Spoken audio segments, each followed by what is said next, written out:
certain outside influences because we're human, right? So that's the risk there. It's a whole complicated beast which serves the pharmaceutical companies sometimes and the hospitals maybe, or insurance corporations more than the patients, is what I'm trying to say. Right.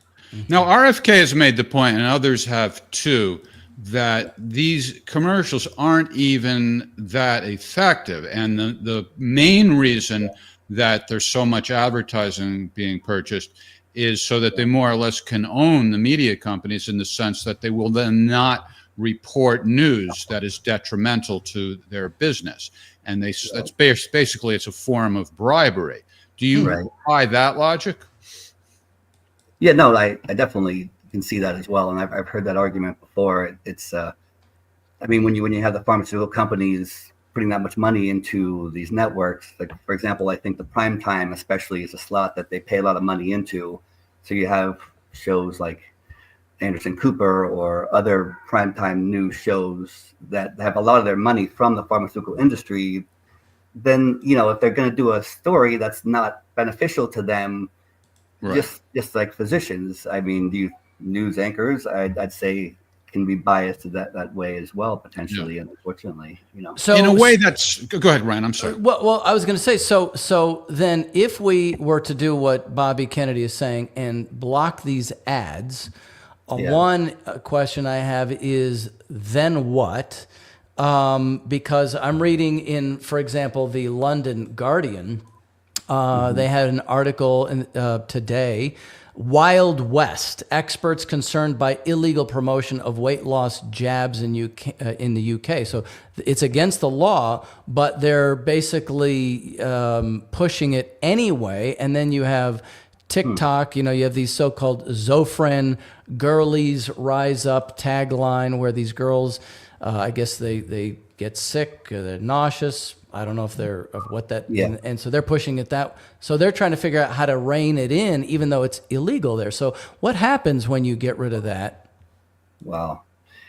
Yeah, no, that's a good question. I mean, I don't think we should do something based on whether it's going to create an illegal market or not, or for these ads. And certainly influencers might still be able to get around that somehow. But the point is, I mean, do you do the right thing because it's right, or because or do you not do it because some people might get around it? Well, are we sure it's the right thing? Because so far we haven't mentioned the elephant in the room, which is the First Amendment. And so that is one of the reasons I'm a little bit hesitant to even take this idea seriously. I know RFK is clueless when it comes to the Citizens United issue. I've heard him talk about it in a very emotional way. Well, everybody is, Jeff. A lot of people don't get that one. Yeah. Okay. That's right. Okay. And he. So you're saying the corporations have a right of speech too? They have a freedom of speech as well because this is. Well, everybody does, and so it's possible there's a way around it, but you'd actually have to articulate what the way around it is. You can't get around the First Amendment by ignoring it. And that's why I'm saying it's hard to take RFK seriously if he's not even going to say anything about it. Well, Jeff, have you thought about the First Amendment? So not in terms of Citizens United. No, I knew that. No, in terms of this, in terms of the prescription. Well, so as a corporation, I don't know how that works. If a corporation has a freedom of speech, obviously, if you're on TikTok and you want to say, "Hey, Zofran works for me," then maybe that is covered. That's a good point. Well, also for TV ads. I mean, it's not immediately apparent how it would not violate the First Amendment to ban the TV ads. Well, no, wait a second, Jeff. If it's something James said earlier, which was, what if the patients don't actually need it, or it could actually harm them? They don't know that. And if they're coming into the doctor's office and demanding something that actually could harm them, right? Or if it's masking something else as well, right? Zofran, for example, sounds like a harmless drug, right? But it can cause cardiac side effects that in some people would not be that great. And if you have people saying, "Hey, put it in the water, it's really safe," that might not be good for everybody, right? Even though the profile is pretty good, if someone has QT prolongation with some other drug that they're on, then it wouldn't be so good for them, right? So I don't know. If you have people getting around that and I don't know. It's just part of it for me actually is the whole idea of for profits. The pharmaceutical industry is getting in the way of the physician-patient relationship, so to speak, potentially altering, skewing, or compromising in a bad way. And this is just normalized now, right? So you might have to maybe pass some legislation that says, hey, this is actually something that's been important to our society for some time, and physicians and patients should have, that relationship should be taken into account somehow. Yeah. Well, one of our viewers got me looking at the internet here. They said, well, what about cigarette ads? So that's exactly the sort of argument that I'm looking for. I didn't think of it earlier today. I was thinking of liquor and guns, and though it's legal to advertise, although the manufacturers impose like a self-imposed moratorium, but it's not against the law to advertise guns, not against the law to advertise liquor. But I forgot about cigarettes. So I guess maybe whatever the argument is that justifies banning cigarette ads might apply to this too. What was that you just said, James?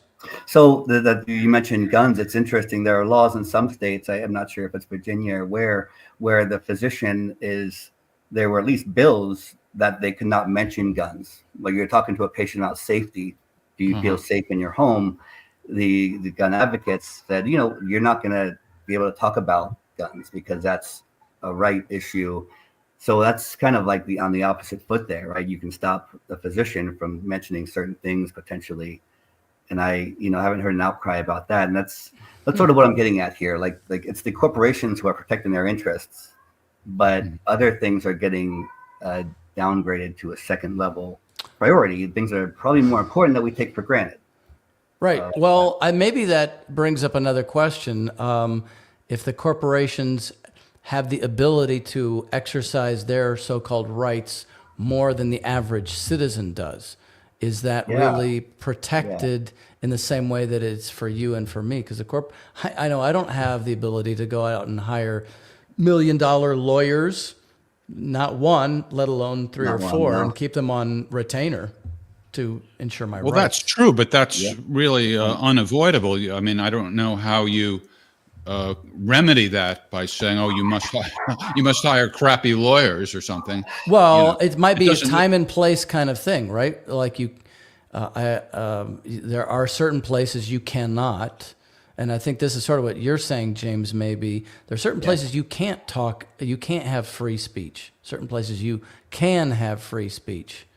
Well, yeah, there are exceptions, but there's got to be a principle for it. That's what I'm getting at, and that's why I wish I had thought of cigarettes earlier, because I'm trying to read this while we're talking. You're getting down the weeds there now, Jeff. Well, you got to because if this is going to, this has been an issue. This has been an issue over the years. They've tried to ban pharmaceutical ads, and they've lost in the courts on First Amendment grounds. So if this is going to be a real thing, you got to have an argument. Is this a route to overturn some of that bogus thing, like Citizen United, which is something that I know RFK has spoken against. A lot of especially liberals have in the past. It's unfortunate that now that he's been split onto the bad side. No, he's bad now. Liberals aren't allowed to listen to him, unfortunately.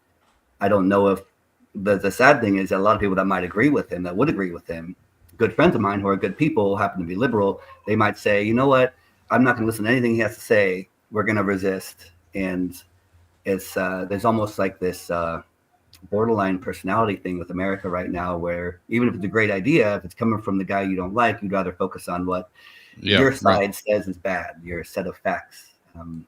That's a good point. So he mentioned in that video clip we showed that drugs are much more expensive here than they are in other countries.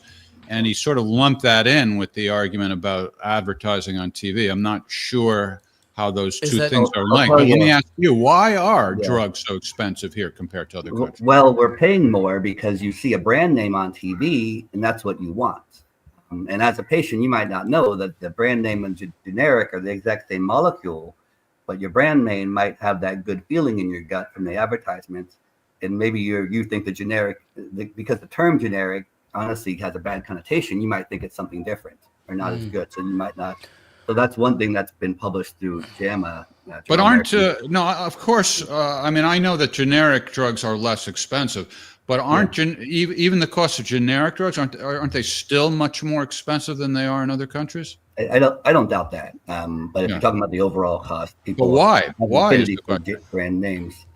That is a good question. We're not allowed to negotiate, I guess, with Medicare and Medicaid aren't allowed to negotiate. There's been some argument about that for some time. I think actually one thing the Biden administration did do well was get some of those things down. There was crazy epi prices that pharma bro dude was for Kelly or something like that. The guy that charged like $2,000, $1,000, or $2,000 for a dose of life-saving epinephrine for kids that could die from anaphylaxis. You know, when you see things like that, that's really scary. And those have been tamped down some, but overall, we just can't. See, I'm asking these questions because I suspect that we might be barking up the wrong tree with this ban on TV ads. I think there may be other ways to get at the heart of the matter. For example, the pharmaceutical industry spends a lot of money basically bribing doctors by giving them free samples. Here are some specific figures: $31 or $31 billion worth of free samples to doctors. Is that something that's possible to regulate? And are you witnessing that? So that's an interesting topic. The thing is, and that's part of the way they get people to take the brand name, is though they'll give you free samples of the brand name, and the patient wants the brand name still. But you got to remember, these samples are probably going to patients who need them. So your patients who aren't going to be able to afford them, that's why something like this is allowed to remain in place after like the Sunshine Act, and doctors actually themselves, the AMA included as an organization, clamped down on some of the more blatant doctors getting $10,000 trips to Hawaii and things like that, and all this money right after biopsy. Why do you think it's like some special low income people? Because it seems to me that doctors don't really know what someone's income level is, and if they're talking to a patient, almost anybody would appreciate a free sample. Why do you think it's only going to low income people? Well, I've seen it. I mean, but that's, maybe I'm biased because that's where I trained in low income, like family medicine areas when I did my rotations and whatnot. I've kind of seen the samples being used. So that's one thing. And maybe it is sort of like, you know, that's one thing that they're doing that's helping the doctors, and the doctors are less likely to, I don't know, but I'm saying the biggest abuses were erased after the whole Vioxx scandal, when there was some shady stuff going on in the industry, and a lot of these trips were taken away. In fact, you can hardly get a pen with a pharmaceutical name on it now in the hospital, because they think that's why people become doctors, because they want for free pens. I guess I don't know, but anyways, that's a good, interesting point you bring up. So now you talked about quite a few things there. I was thinking about levothyroxine versus Synthroid.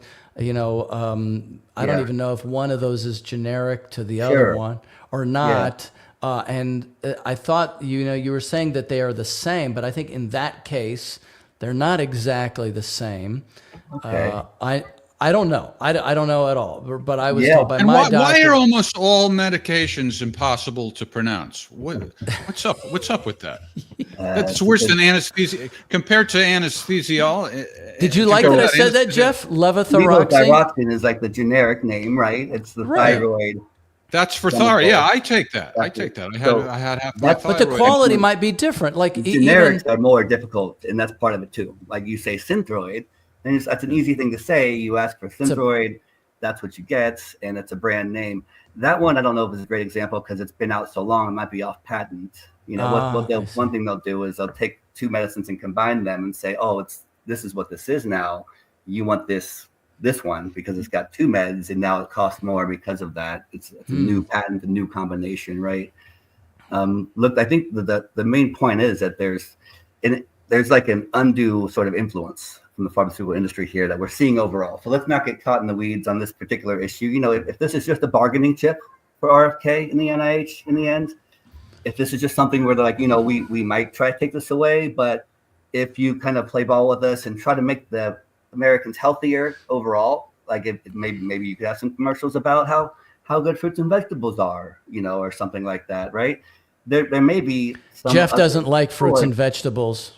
That's not true. That's not true. The biggest problem we have now is people not being behind RFK because they are not helping with the specific things that he's doing that are great, like fighting PFAs, because the political side is gotten a little bipolar or borderline, and they're like, and I'm talking about on both sides, like our whole country. If our country stays polarized, this stuff doesn't change very much, from this overall. That's a good point.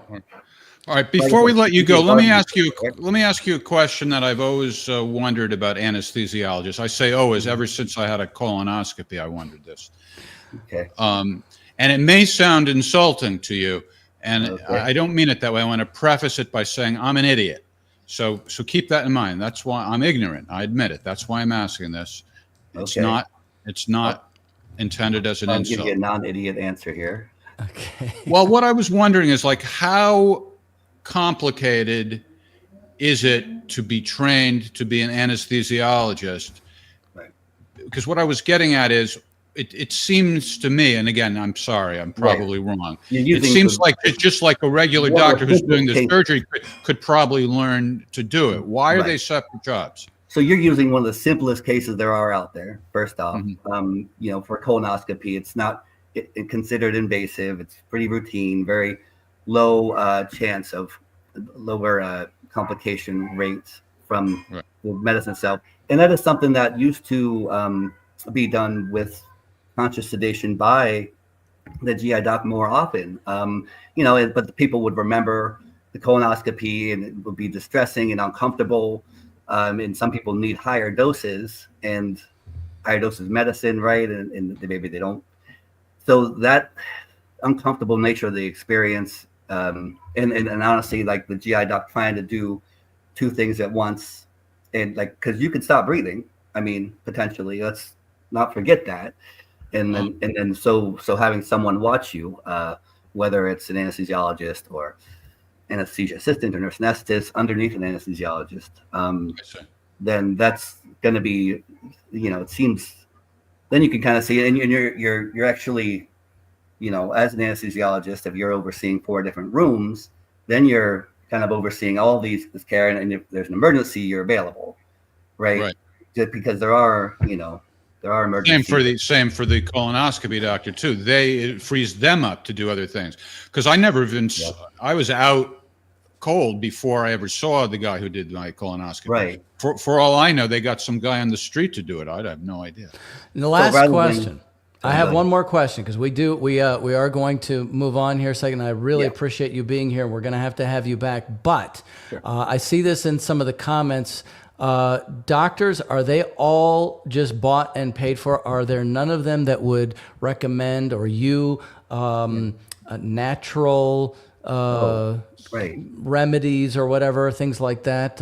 Or is that just because you don't make the money off of it? That's a real simple one right before we get off here. I will say that the doctor-patient relationship, like I was saying, is sort of a little less ideal nowadays, just because of the production pressure. You mentioned the colonoscopies. Like, I'll go back to that. If someone has to do 20 colonoscopies a day or something like that, if you're the anesthesiologist, or you have like a very little time to talk to the person. So whether it's that or a primary care visit, it might not seem like you're attentive to their needs or offering compassion or something. There's a time pressure there to even, and with the patients, trust after COVID, especially, like that, some of that's gone. So the whole doctor-patient, connection is under it. And it is true that, physicians have a certain toolkit, and in their toolkit is drugs from the pharmaceutical company a lot of times. That's not to say that they don't encourage good eating and diet and exercise, but a lot of the guidelines say, and who designs the guidelines, not necessarily that physician, could be other interests involved. They say these are the drugs that you give, and you want to help your patient. But I don't hear any doctor saying don't exercise more or eat better. Okay.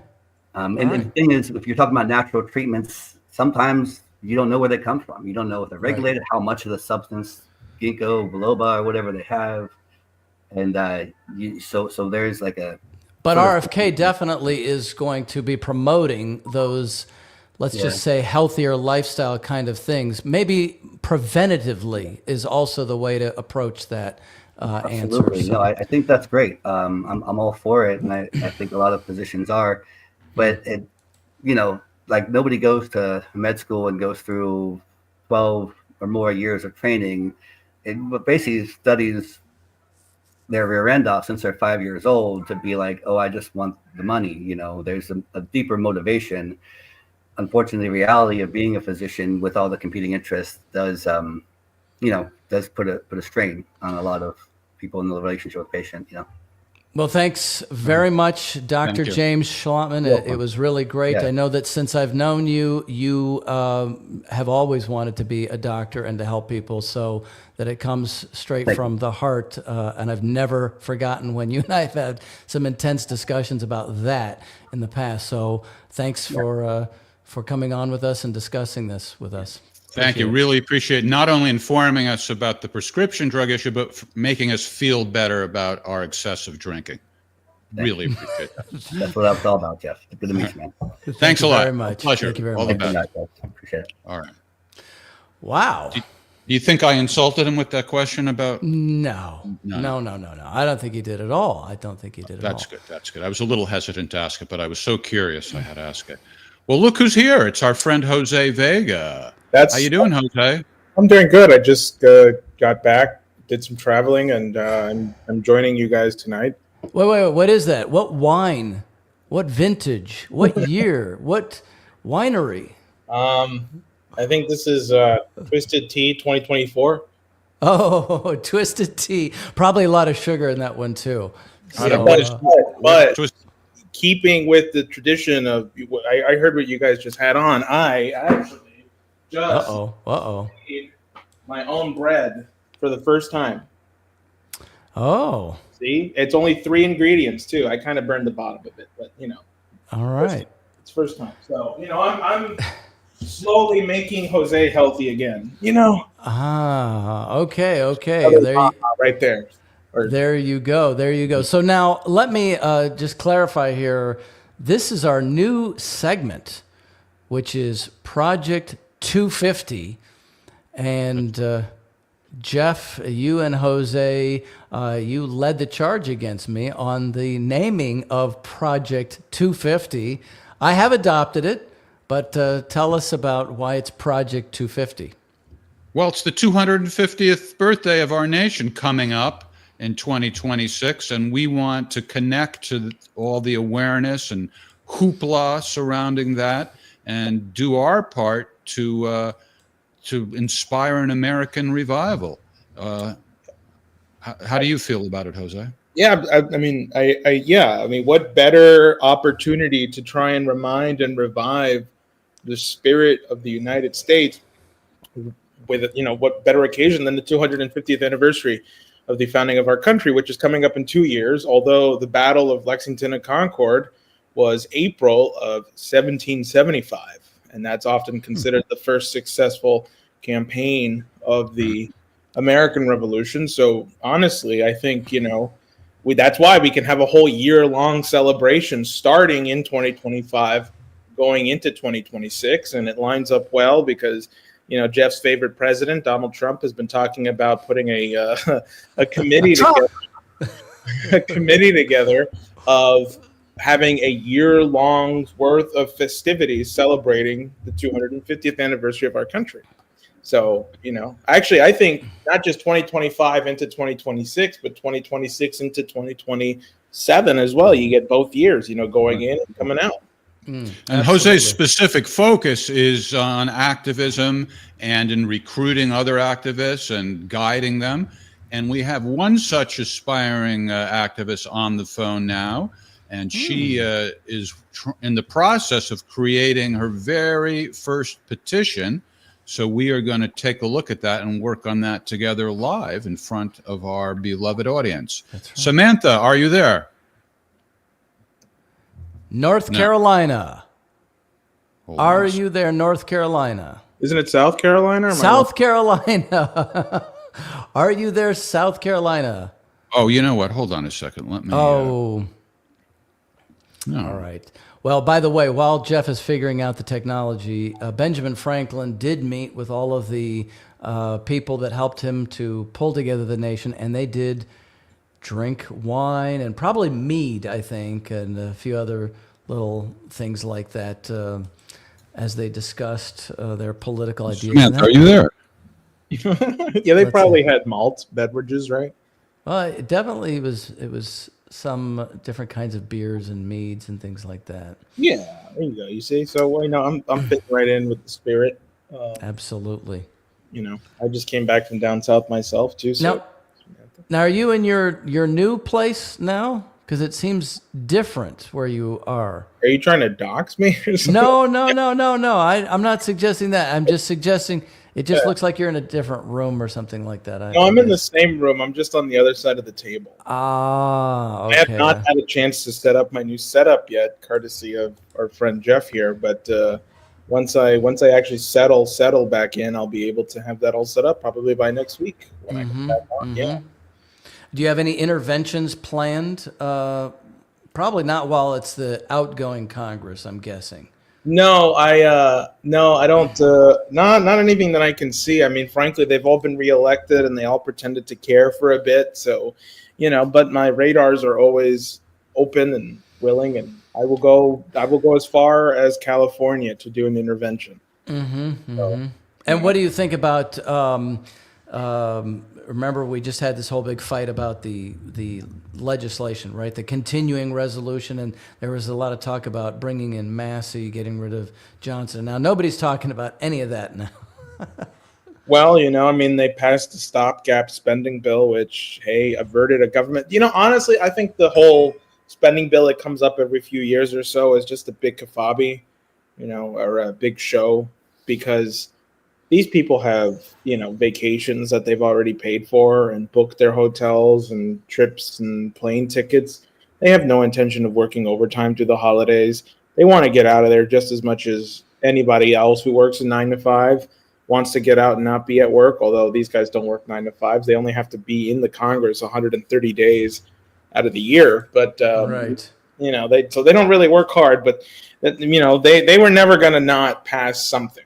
They were always going to pass something. They were always going to, so, yeah. So I don't know if you heard our discussion with Dr. Schlotman, but have you had any thoughts on this question of limiting the pharmaceutical advertising?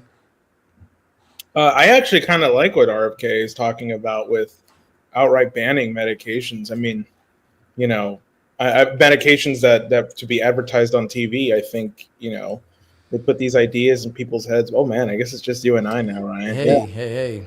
All right, we'll roll with the punch here. I think the fact that it's like, I don't know if people know exactly more than their doctor does. I guess the commercials say, "Ask your doctor about whatever," and then. So the New York Times had an article in June. It's time to ban pharmaceutical advertising, and that's where I read about this Zofran, which I don't know what to make of it so much. It's one of these drugs that is advertised a lot on TikTok by hot girls. That's literally how they say it. But one thing that I was thinking about, and I think Jeff is probably having to, I don't know, there's some connection issue going on. Oh, is wait. he? Oh, Hold on. Jeff, we don't hear you. You're muted, Jeff, if you're talking to us. Hold on a second. Samantha, can you hear us? I'm here. Hey, it's me. Yay, there she Hi. is. All right, we got that settled. Okay, hold on a second. I'm gonna run outside to make sure I get good service. Okay, so let me just run out in the cold. Hold I can on. hear you fine. We hear you just fine. okay. Okay. So definitely All right. people are interested in the question of how to deal with their congressmen, how to deal with their senators. Samantha has been dealing with her elected official for some time. So Samantha, Are there, you Sam? there? I'm still here. You want me to talk about it real quick? Yeah. Just relax. You don't have to go outside. We heard you fine. Yeah. So, Okay, so excellent, great, okay. Please make yourself comfortable. Samantha is in the process of making a petition or writing one. Let's put it on the screen so everybody can see it. And Samantha, this is the first time she's done that. So let's not judge too harshly. Instead, let's applaud Samantha for even making the effort. And let's see what Jose thinks about it. All right. So I'm going to read it, and I want everyone's opinion, even in the chat room. I want y'all to tell me what you think and how it can be better, because we're all working together here. But I'll just read it out loud really quick for those who aren't looking at the screen. It says, we, the undersigned members of South Carolina's 2nd Congressional District, call upon our elected representative, the Honorable Joe Wilson, to represent the will of his constituents. We, the people, want peace. We do not want any further escalation or involvement in the Russia-Ukraine war, and we do not want any further conflict in the Middle East. It is our request that Congressman Joe Wilson openly advocate for peace. As a prominent member of the House Committee on Foreign Affairs and chairman of the Subcommittee on the Middle East, North Africa, and Central Asia, we understand that Mr. Wilson's policies and actions have a direct effect on the current geopolitical climate. We therefore ask that all future policies and actions taken by Joe Wilson directly reflect the will of his constituents. Any further misrepresentation will result in a loss of our support now and in the next congressional election. Okay, so those are wrote. I need to know what people think, and I need to know the best way to get signatures besides door to door. If you guys have any advice, let's do this. I'm ready. All right, let's start with Jose. He's our Project 250 guru. What do you All think right. about that? I have something in mind, but I want to hear it from you first. Well, first of all, the only alteration I would make to the petition is probably something specific, right? Because if you're calling for peace or involvement in the Russia-Ukraine war, he'll say, I want peace too. We all want peace. Yeah, okay. You know, one line that I hear repeated often is peace through strength, you know, that we need to have, you know, this military presence. We need these ATACMS. We need the threat of nuclear war as a deterrent, right? You know, Russia needs to know that they can't keep bullying Ukraine. These are some of the lines. So I would have something specific, like, for example, you would want him to back this ATACM bill, 1021-8, you know, or that you would want him to advocate for, you know, an arms embargo with Israel. Right, something like that. You know, like what specifically do you want? Because, you know, these congressmen are just snakes, and they will take what you say and they'll say like, oh, I completely agree with you. I want peace too. And going forward, all my policies will be dedicated to getting peace just my way, you know, and that's how they'll twist it. So you definitely got to pin him down on something specific. Now, instead of just going door to door, I mean, you could just go out into a corner, set up a table. When you say a corner, you mean like an intersection, a street intersection. A busy street intersection with some signs. You know, you can have a catchy sign that says something like, you know, sign here for peace, something like that. You know, if you want to go out in the streets of South Carolina, I'll be happy to join you. Give me some time, and I will go down to South Carolina. Well, speaking of specificity, and Jose, maybe you can talk about this from the standpoint that you are with Samantha. Joe Wilson, Representative Joe Wilson, came out and tweeted today that the so-called shadowy Georgian billionaire by the name of, I don't know if I can say it, Bzina Ivanishvili, who is a lover of China and Iran, hater of America, is trying to transform Georgia from a democracy into a dictatorship. And this doofus, General Ben Hodges, started talking about how we need a strategy to deal with these guys. So you're talking about specificity. I mean, he's being very specific in terms of these are naming the enemies and the targets. Yeah, he is, but that doesn't help Samantha. So I'm saying Jose can describe. Well, what about the ATACMS bill, the bill to prevent further That is funding? specific, yeah. That's Well, I have a question about that. When is that going to be put up? Because in order for this to be effective, I need a lot of signatures, right? So when is that going to be put up for a vote? Because if it's going to be next week, I'm not going to have enough signatures, I don't think. Well, the way Congress works is that the Speaker of the House is the person who decides what gets voted on, what gets brought. I don't know if it even passed. I know it was introduced through the Foreign Affairs Committee. I don't know if the committee has even voted on it. But the committee has to vote on it, and then it gets brought to the General Congress. But the person who decides these things is the Speaker of the House. And the Speaker of the House will usually bring forward a bill depending on who's sponsoring it. For example, if you like one old-time strategy, and people like Medea Benjamin, who should be a future guest sometime, because she's been doing this a lot longer than I've been.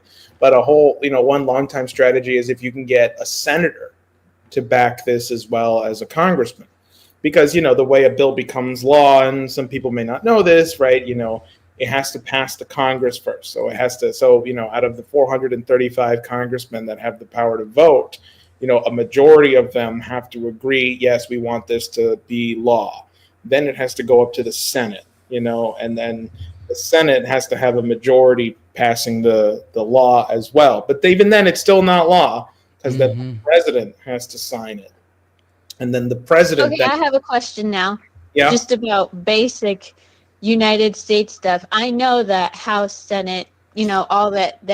But I've seen can't senators make bills? Does the House have to approve of those? Can the Senate go first? I guess is what I'm sometimes because I think they can. So how does that process work? Sometimes they do that. Sometimes things do get introduced through the Senate, and then the Senate votes on it, but then it still has to go to the House. It still has to have. Okay, so it just would flip over. Okay, Let me I ask gotcha. a question about getting signatures. You may have noticed that we're in the internet age now, and we're talking about going out onto street corners and so forth. What about getting electronic signatures on an electronic petition? Well, you're asking me? Yes. There's something about it. I mean, could you there's authentication, and how would you prove that all the signatures that you started on an internet? Because the thing that would make this potent is not just disgruntled Americans from everywhere. It's disgruntled Americans in that district, that could actually pack a punch, right? Because the what she's saying is we're threatening by pulling you out. Now, if you use the power of the internet to target the zip codes that the congressman represents, and then you had a way of verifying that the person is who they say they are. Yeah, I could see that too. But there's just something. That makes sense, but if authenticating it is a need, that's an extra burden on Samantha, even if she's out on the street. How does she do that? Well, I don't know about that, because aren't there county council meetings I can go to, and I could just yell at everybody and say, sign this petition? I could speak in front of the county council, and then. I think that's a way to get to people in your district, but that doesn't authenticate it. Just because you said, hey. Well, if they put their signature in their zip code, though, if they have their signature in their zip code, that should authenticate it, right? What do they need on that? What do I need to have them write down? I didn't even think of that. I'm just, They put their zip code on an electronic. Yeah. But you know what? I mean, I think that what Jeff is saying is definitely an aspect of the process. And without getting too technical about it, part of it is just bringing attention to it. Being out there on the street corner, having big signs, doing that kind of thing, and getting signatures because, it does. People then put their brain on it when they sign something. They have a thought that maybe this is important. But most people don't even know this bill exists. Will it be introduced in the next Congress? So you're doing that kind of thing, or talking. I don't know if you've talked to your senator yet, because of what you brought up, Samantha. That's a great idea to talk to your senator, and also your state representatives. I don't know, Jose, did you mention something about the state representatives, or what do you think about bringing state reps into that process? Well, sometimes you can have a state representative write a letter that says friend, a letter to my colleagues. And you can have a state assemblyman or a state senator write a letter to the congressman, and say like, like, hey, my ear's on the ground. I'm here all the time. You're in Washington all the time. I'm here all the time. And, my constituents are saying they want this. And so I also support this.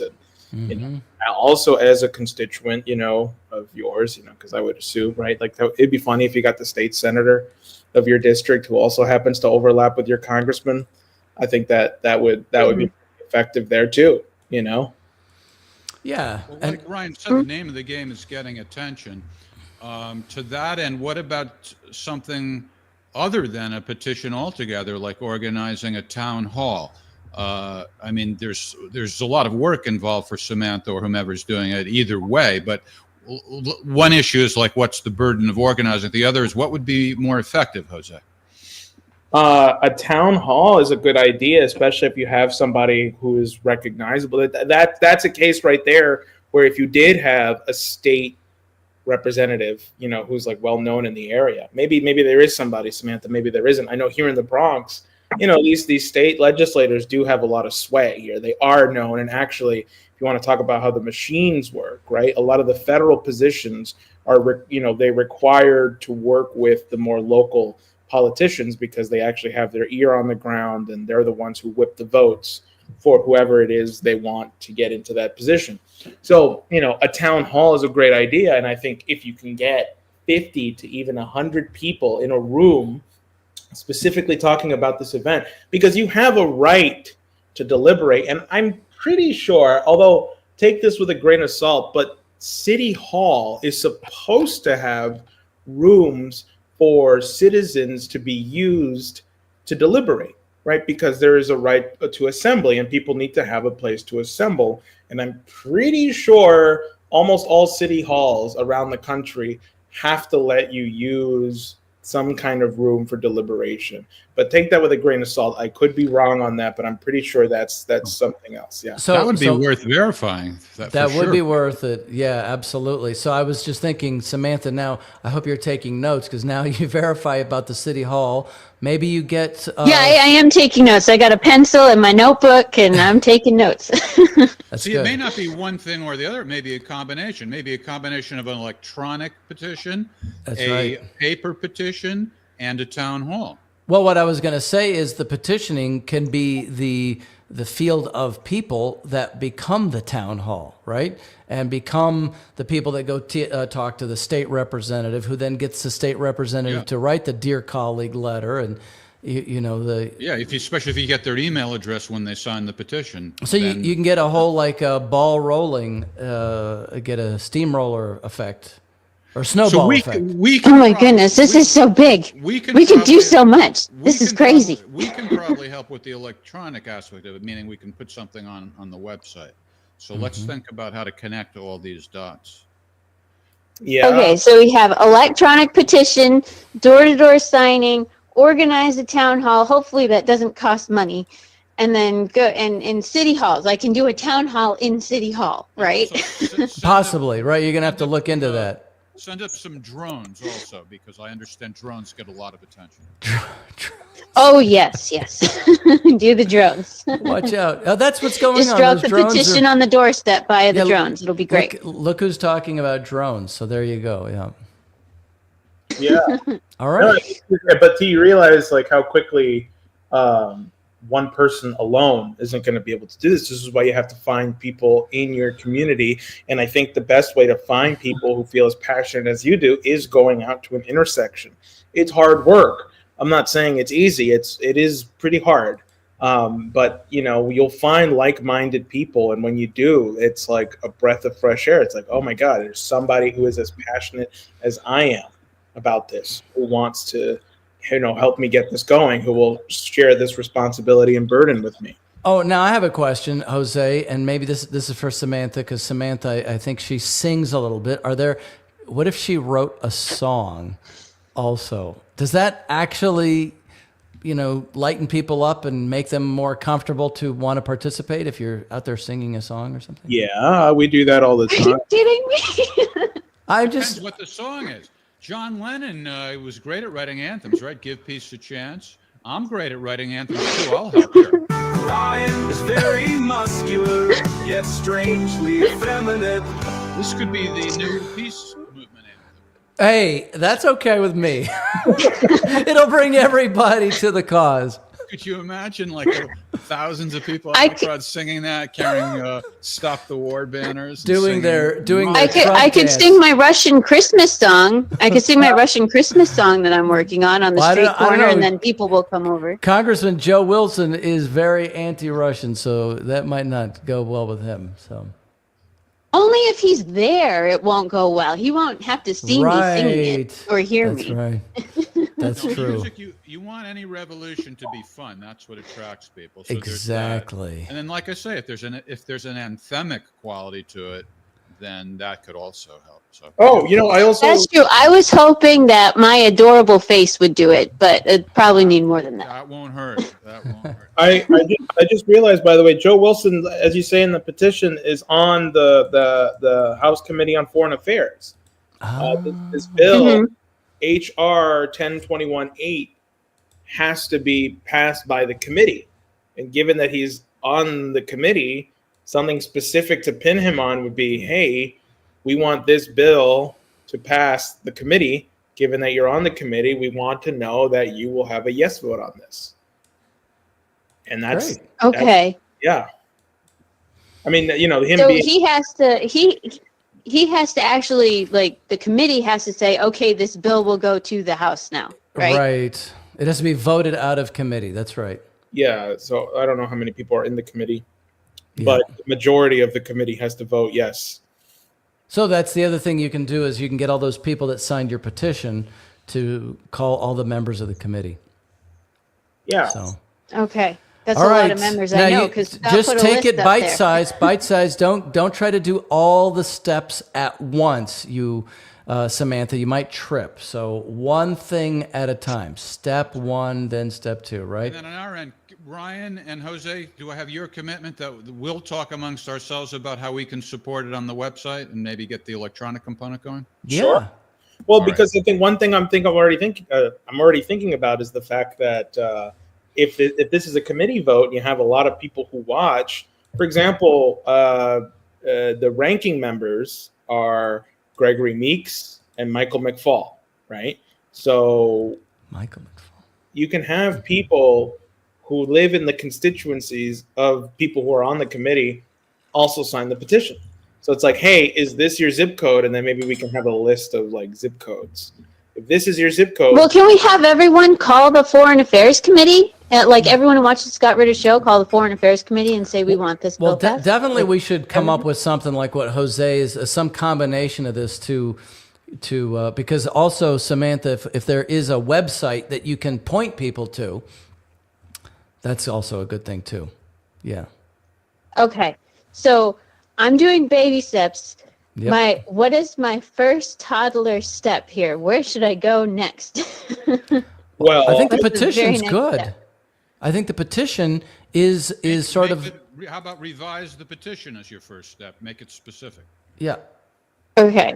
yeah, but also, I mean, I don't know. I mean, like, I would just, is it warm in South Carolina? It probably is, right? Well, it depends on if you're adjusted to, like, if I'm from Maine, and I moved to South Carolina and it's 50 degrees today, Yeah. and that's balmy for me. Mm. That's nice for me. It's like You running asking weather. Because you're wondering if there's going to be crowds gathering outside in various places. Is that why you're? No, I'm just saying, like, I understand the enthusiasm and the eagerness. Like, let's just go. Let's just do it. What does that have to do with the weather? I'm just wondering. Well, because if it's 20 degrees outside, no one's gonna want to stop and talk to you. But like, Oh yeah. That's what I meant. Okay. There's a website we could probably feed this into. I'm just Yes. thinking. Art, Just thinking. civilknights.com. Look Very at good. that. People were looking for a All right. website. So There you go. revise the website. I'm sorry, revise the petition. We'll work on how to present it on the website. And that What I'm gonna do, I'm gonna look up like exactly what cities are in my constituency. I think I got two big ones. I got Augusta and Columbia, the state capital, are in my congressional district. So I can look up places there where I can either go on the street corner and talk about it, or like the best places to go to get the word out. That's my next All right. Well, little that's step fine, after but revision. as Jose said, after he thought about it a bit, This is a national issue. It So is. it's good maybe to specify where everybody's from, but you don't have to exclude anybody else because it's a national issue. Yeah, I mean, I think like That's true. I guess I just don't. I also kind of want to threaten to kick him out if he doesn't represent us because I really don't like him. Well, you want to wait. don't You like want him you as got to build representative. up some drumbeat, right? Well, why not have Okay. committee captains around the country for like this issue, right? Like we pick like I don't know how many people we have on who are in the constituencies of some of these people on the committee. You know, whoever, if somebody is watching right now and you live where Brian Mast is the congressman, you know, peg legs, let me know. Okay, let me know. I want to work with you. I want to get that bastard out of there. He sucks. And I think, but anyway, let me not. My point is, we can have, yeah, and I talked about this a while ago, actually, about having 435 independent voices. You know, one person in every congressional district taking the responsibility for telling the truth in that district. Because you don't have to be elected to tell the truth. You can just elect yourself to tell the truth. So, you know, Samantha, I think you be the captain of Charleston, South Carolina, and we should find 433 other people who can also take. Dude, there's someone who watches this show that is in near Charleston who's with Nancy Mace. John in South Carolina. I don't That's remember right. what- That's right. Yeah. Main let's- thing. Yeah, I get- talked to let's- him. He let's- watches the show. Yeah. Let's And find you, out you guys were how- talking about meeting together, so definitely get that thing revised, and you know that's a start. There's a guy you can go out there with. Maybe Jose can join you. I mean, I just came back from the South. I'd be happy to go right back down. I mean, you know, like just All right. let's It'd get be it. awesome. It'd be so much fun. We would have a great time. Okay, I'll join Okay. too. I'm not far from South Carolina. Yeah, so you go down, you pick up Jeff, It's a and revolution. you know, come down here, and we'll just have a blast, just telling the truth. Hit him with truth bombs. This is I love this awesome. enthusiasm. All right, we'll do it. We'll do it. All right. Thanks, Samantha. Thank you, Samantha. Good work. Thank you. You guys have a good evening, okay? Yeah, right. you too. Bye-bye. Bye, guys. All right. Bye. All right, we've created a monster, and I mean that in the best of ways. All right, That's Jose, right. let's talk over the next couple of days, and we'll get this organized. Let's do it. All right, All Project right, Jose. 250 is underway. By the way, and second, I'm not sure Project 250 is a good name for this segment. I think it's a good name for the The mission. overall project, yeah. Yeah, Okay. yeah. Maybe like the Project 250 report, or you know what I mean, something like that might make more Right. sense. That's right. because Like I don't the think it makes Drudge much- report, the Yeah, Jose whatever. report. It doesn't have to be that, but the point is, it doesn't make much sense to say, and now Project 250 all by itself. We'll figure it out. We'll figure it out. All right. All right. All right, Jose. Thanks for thanks. stopping by. Thank you, Jose. Enjoy whatever that is you're drinking. We love you. Bug juice. See ya. Bye-bye. All right. Well, thanks to Dr. Schlottman. Is that how to pronounce your Yes, that is James Schlottman. Thanks to Dr. Schlottman. James Thanks Schlottman. to you. Thanks to our beloved audience. And that'll do it, I guess. So we'll be back next Thursday at the usual time, 7 p.m. for the Whiners. And join us tomorrow night for Ask the Inspector with Scott Ritter at 8 p.m. Eastern Time on some of these same social media channels. And thanks again for the corkscrew. And also the socks. You gave me Come some on, socks, the socks with a very are nice. there was great, a very naughty insignia. Yes. I don't use that.